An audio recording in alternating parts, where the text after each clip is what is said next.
A Senate investigation has found that HSBC Bank for years allowed Mexican drug cartels to launder billions of dollars through the bank's U.S. operation. A trail of emails the investigation uncovered indicate that some officials, including the anti-money laundering director in Mexico, were aware of the illicit transfers. There were allegations of 60% to 70% of laundered proceeds in Mexico going through HBMX. He also stated that HBMX executives didn't care about anti-money laundering controls. Levin says much of the proceeds made their way back to Mexico and were deposited in currency exchange houses. From there, they were securely transported back into the United States. Some of those casas de cambios had accounts at HB Mexico, which in turn took all the physical dollars that it got, transported them by armored car or aircraft back across the border to HBUS for deposit.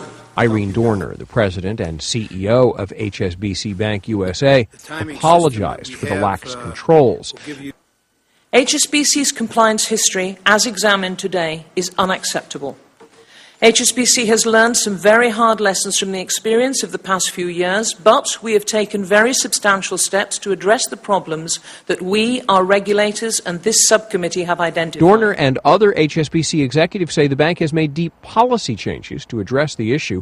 David Bagley, HSBC's head of compliance, said he will step down from the position, but he'll remain at the bank. The Justice Department is conducting a criminal investigation into HSBC's operations. It declined to confirm that the bank is in settlement talks.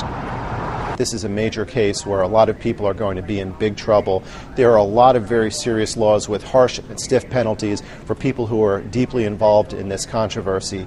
There's a federal money laundering act, for example, that will tag huge monetary penalties and imprisonment of up to 20 years for anybody who knowingly participates in a financial transaction where they knew that it was the situation involving illicit gains. The report also says U.S. regulators knew the bank had a poor system for detecting problems but failed to take action. In addition to the laundering charges, the report says some HSBC affiliates skirted U.S. bans against financial transactions with Iran, Saudi Arabia, and Bangladesh.